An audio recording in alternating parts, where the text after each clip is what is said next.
আসসালামু আলাইকুম। আজকের এই টিউটোরিয়ালে আমরা দেখব যে কিভাবে অ্যাডোবি ফটোশপের সাহায্যে আমরা একটা ইমেজকে পেন্সিল স্কেচে কনভার্ট করতে পারি।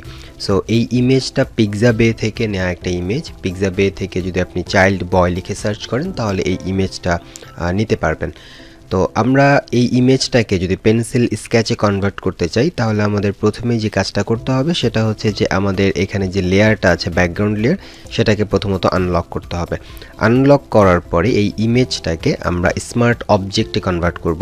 সো স্মার্ট অবজেক্টে কনভার্ট করার জন্য আমাদের এই লেয়ারের উপরে মাউসের রাইট ক্লিক করলেই দেখা যাবে যে কনভার্ট টু স্মার্ট অবজেক্ট নামে একটা অপশন আসবে। সো আমরা যদি এখানে ক্লিক করে দেই তাহলে এটা স্মার্ট অবজেক্টে কনভার্ট হয়ে যাবে এবং এরপরে আমরা সিম্পল এই স্মার্ট অবজেক্ট হওয়া এই লেয়ারটাকে কপি করব কন্ট্রোল জে দিয়ে যদি আমি এটাকে কপি করে নেই তাহলে আমরা দেখতে পাচ্ছি এখানে দুইটা লেয়ার। আমি এখানে নামকরণ করে দিতে পারি, একটা হচ্ছে মেইন ইমেজ আরেকটা হচ্ছে কপি ইমেজ। সো এখানে আমাদের দুইটা ইমেজ থাকলো। এখন কপি ইমেজ যে লেয়ারটা এই লেয়ারটাকে আমরা এখান থেকে ব্লেন্ড মোডটাকে চেঞ্জ করে দেব।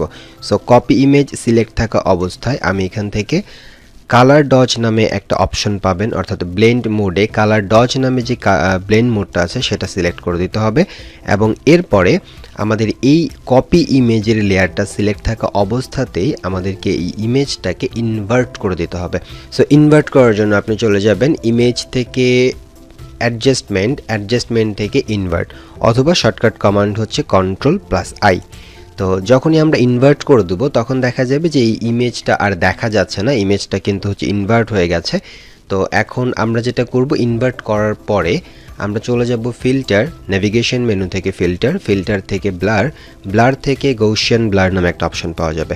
সো গৌসিয়ান ব্লারে যদি আমরা আসি এবং এখান থেকে আমাদের গৌসিয়ান ব্লারের যে প্রিভিউ সেটা দেখা যাচ্ছে এবং এখানে আমাদের রেডিয়াস পরিবর্তন করার একটা সুযোগ আছে। তো রেডিয়াসটা আপনি খুব বেশি দিবেন না, যদি অনেক বেশি রেডিয়াস দিয়ে দেন তাহলে কিন্তু ইমেজটা আবারও নর্মাল হয়ে যাবে। তো রেডিয়াসটা দিতে হবে 5 থেকে 6 মধ্যে, কিংবা যতটা দিলে আসলে ইমেজটা ভালো লাগবে। যেমন এখান থেকে 5 বা 6 বেশি অতিরিক্ত যদি হয়ে যায় তাহলে দেখা যাবে যে ইমেজটা নর্মালের দিকে চলে যাবে। তো এই ইমেজের জন্য আমার মনে হচ্ছে যে 3.1 বা 3 এটাই কিন্তু হচ্ছে সব থেকে ভালো হয়। যেমন 3.0 এটাতেও কিন্তু বেশ ভালোই লাগবে আর কি। তো আপনি বিভিন্ন ইমেজের জন্য হয়তো আপনার এটাকে এক্সপ্লোর করে দেখতে হবে। এটা 5 বা 6 পর্যন্ত হতে পারে, বাট এর থেকে বেশি যেন না হয়। এবং এরপরে আমরা এখানে সিম্পল ওকে করে দেব। ওকে করে দেওয়ার পরে দেখা যাবে যে আমাদের যে ইমেজ সেই ইমেজের মধ্যে একটা ইফেক্ট দেখা যাচ্ছে, অর্থাৎ একটা স্কেচ ইফেক্ট দেখা যাচ্ছে, কিন্তু মনে হবে যে এটা একটা কালার পেন্সিল দিয়ে আসলে স্কেচ করা। তো স্কেচে যেহেতু নর্মালি কালার পেন্সিল দিয়ে করা হয় না, সেজন্য আমরা এটাকে আরেকটু রিয়েলিস্টিক করার জন্য যেটা করব, আমাদের কপি ইমেজ সিলেক্ট থাকা অবস্থায় আমরা অ্যাডজাস্টমেন্ট লেয়ারের এই অপশনে যদি ক্লিক করি এবং এখান থেকে আমরা হিউ অ্যান্ড স্যাচুরেশন নামে একটা অপশন পাবো, এই হিউ অ্যান্ড স্যাচুরেশনে ক্লিক করে দিতে হবে। তো এরপরে হিউ অ্যান্ড স্যাচুরেশনে ক্লিক করার পরে আমাদের যে স্যাচুরেশন পার্টটা আছে এই স্যাচুরেশন পার্টটাকে আমাদের লেফট সাইডে ড্র্যাগ করে দিতে হবে।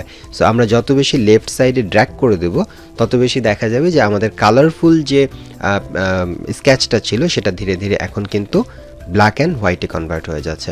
তো এইভাবে খুবই সিম্পল, খুবই সহজে জাস্ট কয়েকটা স্টেপ ফলো করে আমরা যে কোনো ইমেজকে পেন্সিল স্কেচে কনভার্ট করে ফেলতে পারি।